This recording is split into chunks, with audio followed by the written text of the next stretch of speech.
So UFC 320 is tomorrow night in Chicago. Late start, 9 p.m. We finally have a big card here. Du Plessis versus Chimaev.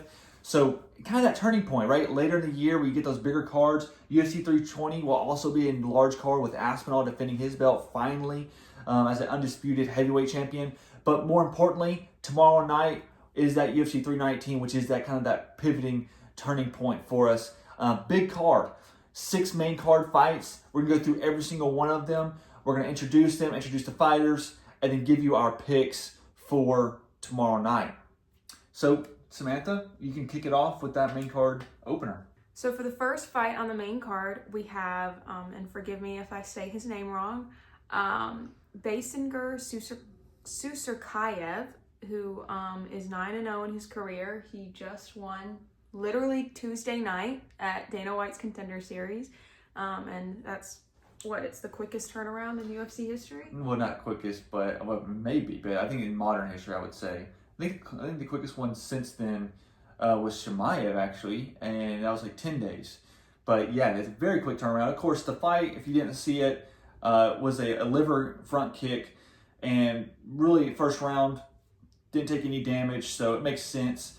Dana throughout that episode was like, I want you in there soon. I want you in there soon. I was thinking like, okay, UFC 320, 2 months, but maybe no, literally now. So that kind of brings me to the next person, which is interesting. Then he's fighting Eric Nolan, who is 8-3 in his career, and this is both of these guys' debuts. So this is their first fight in the UFC. And it's hard not to just state the obvious here, where it's like Eric Nolan's just here to be sacrificed.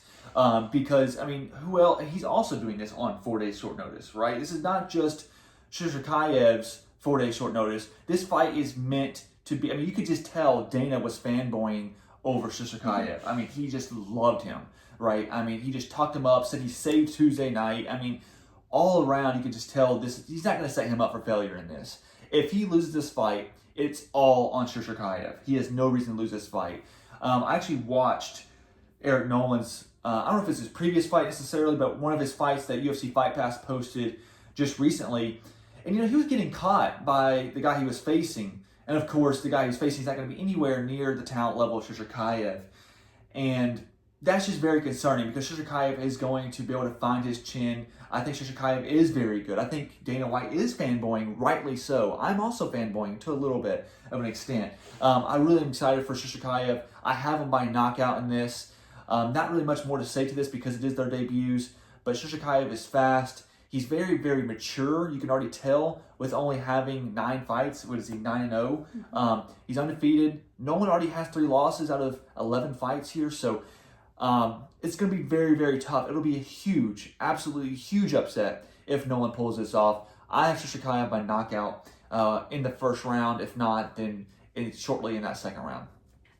Next fight on the main card we have is Tim Elliott, who is 9-11 in the UFC. He's an Ultimate Fighter winner, and he is 38 years old. His last fight was against Sumu Darji, and he got Performance of the Night, and he won with a triangle choke. As for Kai Asukara, he is 31 years old. He's 21-5 in his fight career, and his last fight was his debut with Pantoja, where he was he lost to the Wolves by submission. Yes. So really here we have this is really a layup for Kai Asakura, similar to that first main card fight where Kai Asakura was thrown to the Wolves. Pantoja is unreal. Don't know what they expected, anything different from Pantoja. Someone who, like Kai, who's not known for his grappling, is not going to be familiar with the ground game. Again, set himself up for failure essentially in that. Huge debut. We know how often people making their debuts kind of like think about Patricio Pitbull. The lights get to him.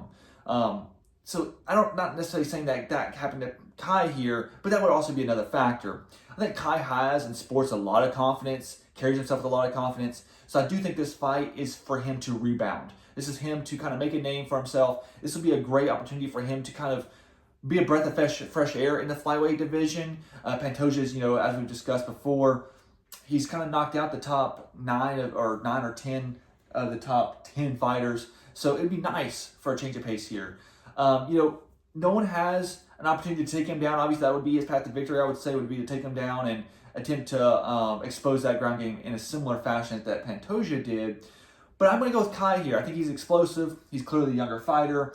And again, I think he's going to be able to potentially have a nice rebound here. And I would say I'm going to lean towards decision, but I would not be surprised if Kai has a knockout win here. And then our third fight on the main card is Jared Cannonier versus MVP.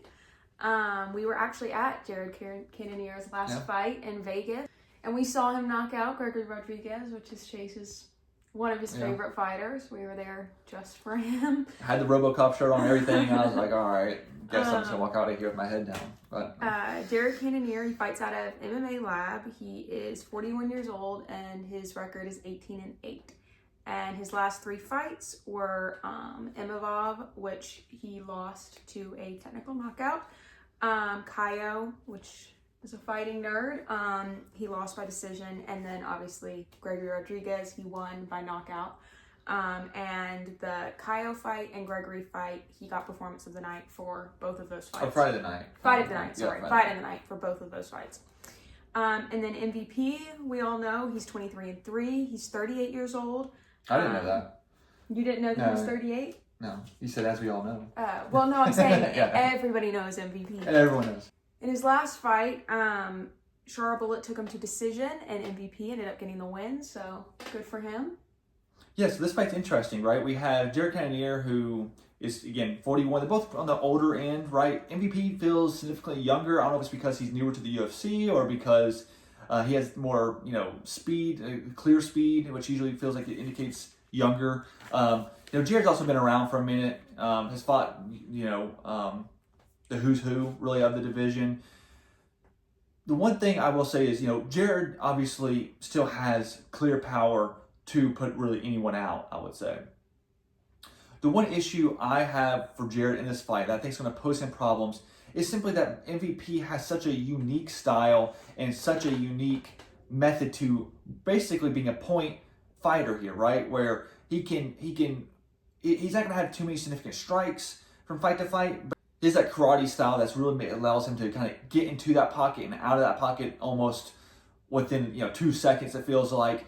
So I think that speed's going to pose a lot of problems, and that unorthodox style is going to pose problems for Jared. Jared has a tendency to be slower in as much as he's kind of more flat-footed in his stance. And when you're facing someone like MVP, you have to put that pressure on him. You have to start making him uncomfortable. You have to come towards him. I just see MVP being able to use his footwork, circle out, keep his range from Jared, and really pick him apart where he needs to. I don't see this necessarily being a knockout of Jared. I do think that's a possibility. We're still waiting for MVP to have that highlight knockout that we've seen him in other promotions. We haven't seen the UFC, but still, I think that this is probably going to go to decision. MVP's going to get it, and it's going to be one of those fights where we kind of wish that Jared would have done something more, potentially, would have looked back and been like, well, if Jared, again, kind of like we've seen with other people who face MVP, if you just put more pressure on him, you got to make him uncomfortable. I just don't know if Jared can do that. And so I do see MVP coming out victorious here by decision. Our fourth fight on the main card, we have Geoff Neal versus Carlos Prates, another fighting nerd. Geoff Neal is 34. He is 16-6 in his career. His last 3 fights were Shavkat, which got fight of the night. He lost by rear naked choke. And then he fought Ian Gary, which unfortunately he lost by a split decision. And then he fought RDA, which he won by RDA having a leg injury, although Geoff Neal looked really good in that fight. And then Carlos Prates, who is 31, he is 21-7. He is 4-1 in the UFC. His last fight was Ian Gary, which he lost by decision because he could not finish him in the last round, but to each their own. Yeah. So that fight against Ian Gary was against short notice, so we kind of give him some leeway there in that regard. Ian Gary, of course, high IQ fighter, whereas Carlos Prates proved himself to be a low IQ fighter, at least in that last round. I mean, had every single opportunity to finish that fight. Not really sure what he was thinking there, but that's old news at this point. 4-1 up until that point. He was 4-0, of course. So coming off his first loss in the UFC, I think this is a good bounce back. Of course, this fight was scheduled for the UFC 314 in Miami, and was rescheduled, of course, now for UFC 319 after this is Jeff Neal's.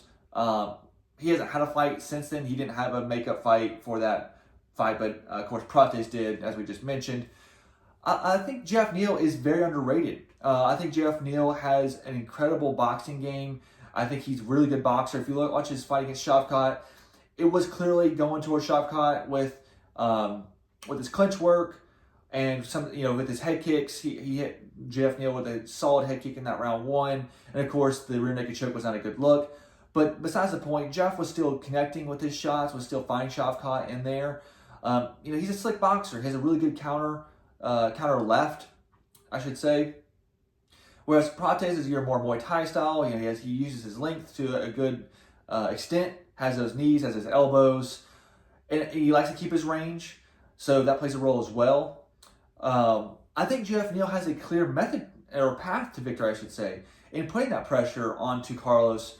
But it will be very tough for him. It will be tough for him to make that style work against Prates. Prates also has a good opportunity to get around Jeff Neal's high guard. He likes to throw a lot of those hooks. I forget who he put out. He put out some. I know he was I think it was Chinese fighter, if I'm not mistaken. But I think he put out a Chinese fighter. It was by a left hook, if I'm not mistaken. Again, very clean striker. But I'm leaning towards Jeff Neal in this. I really am. I think Prates may have been a little bit overhyped in his 4 wins there. I love seeing him fight. I love watching his striking. Nothing against Carlos Prates. I just think Jeff Neal's really good. I think he's tough. The Shavkat loss, of course, that's Shavkat. I mean, it's kind of what you expect when you face a Shavkat. Who was the other person he fought? I know he had RDA's previous fight. Who was the fight before after that? Oh, Ian Gary. When he fought Ian Gary, I thought he won that fight. I remember watching that. I was actually in Daytona when I watched that. Split decision. That was a really, really solid fight.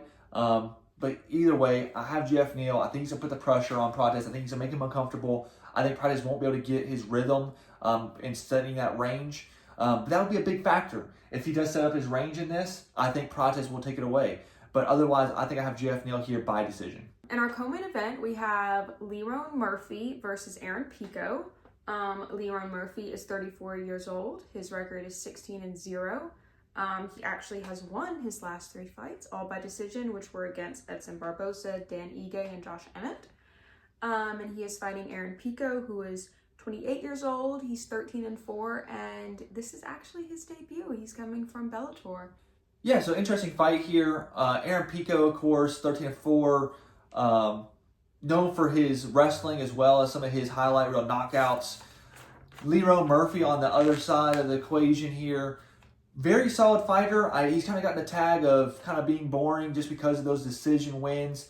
But if you watch those, like for instance against Josh Emmett, he played that very strategically and smartly, considering how much power Emmett has. He was dropped by Ige in that fight, but very, very smart fighter, really good boxer as well. I think this is a very tough matchup for Pico. Again, even at the press conference, I felt like Pico felt the pressure just at the press conference. I felt like his answers, it seemed like he had some nerves there. Rightly so. I mean, anyone making their debut at that level, at that stage, Chicago was unreal with their fan base there. So the fans were going crazy. So I understand the nerves.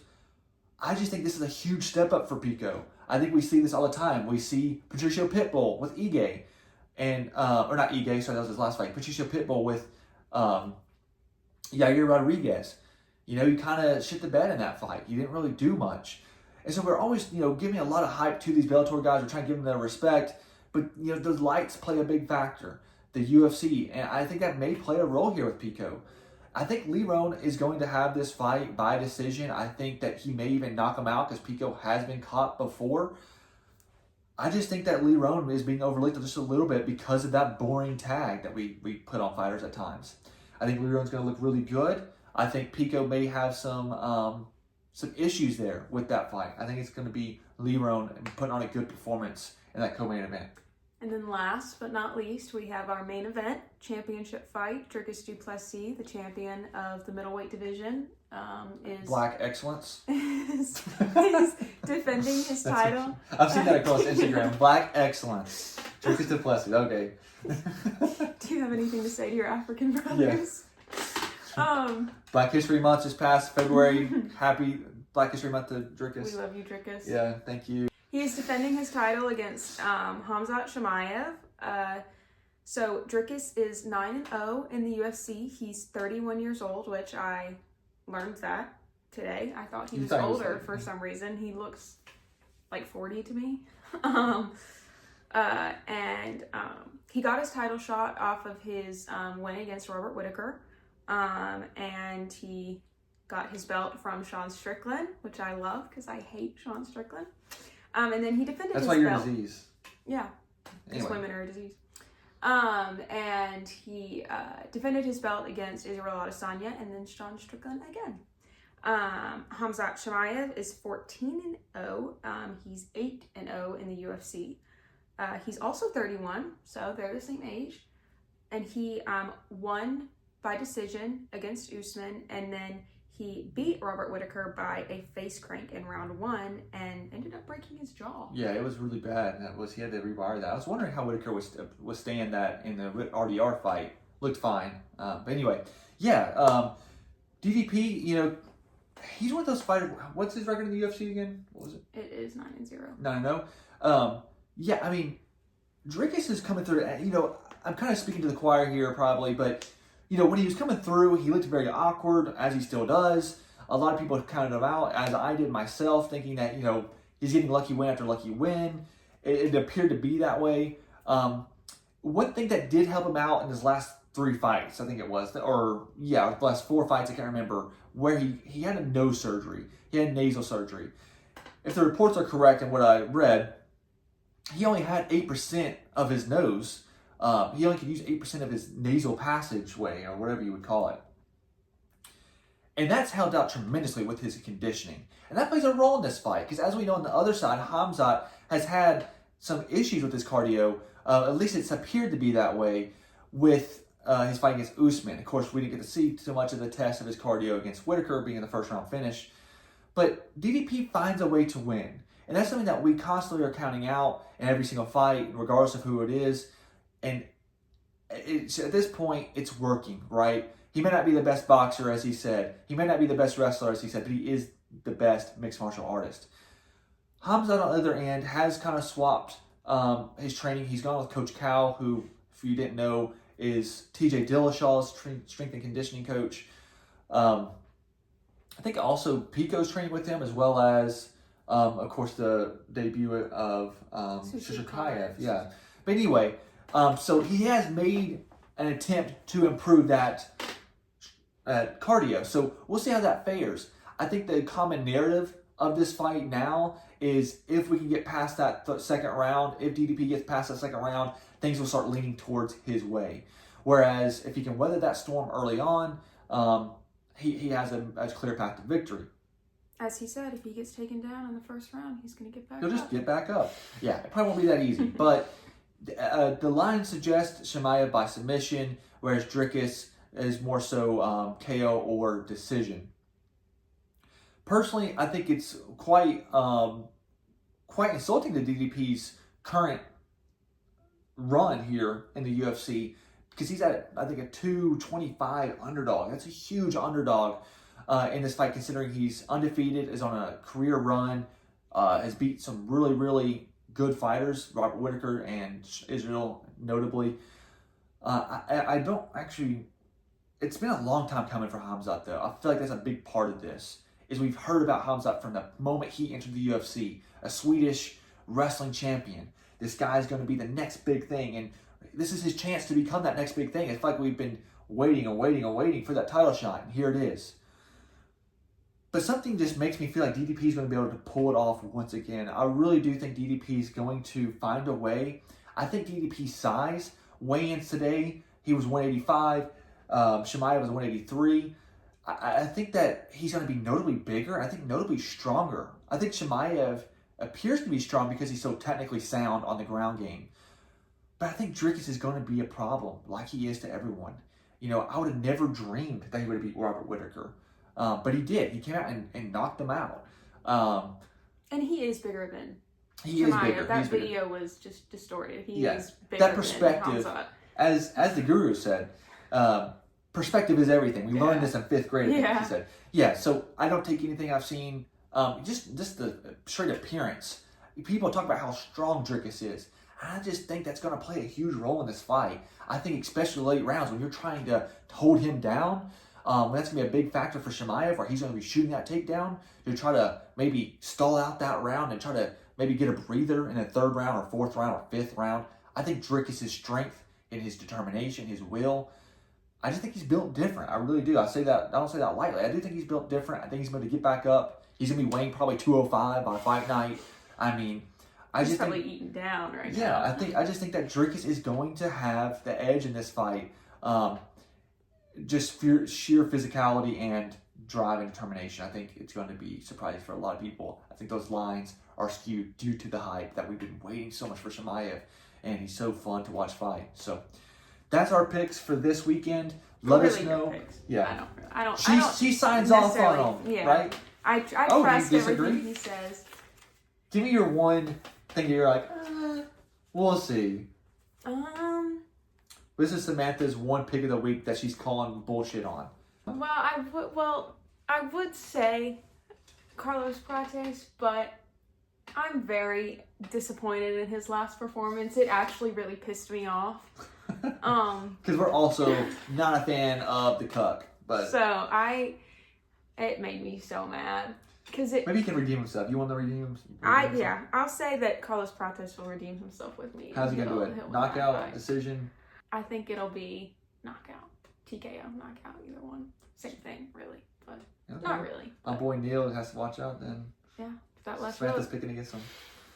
All right, guys, let us know what you think. We'll come back at you next week with updates. If you follow our Instagram, we're gonna be posting updates throughout the fight. Actually, I don't know if we can this time because we're gonna be out of town. But traditionally, we will post updates over the course of the event, from the early prelims to the main card. But either way, thanks for tuning in, and we'll see you next time. Bye. ASMR.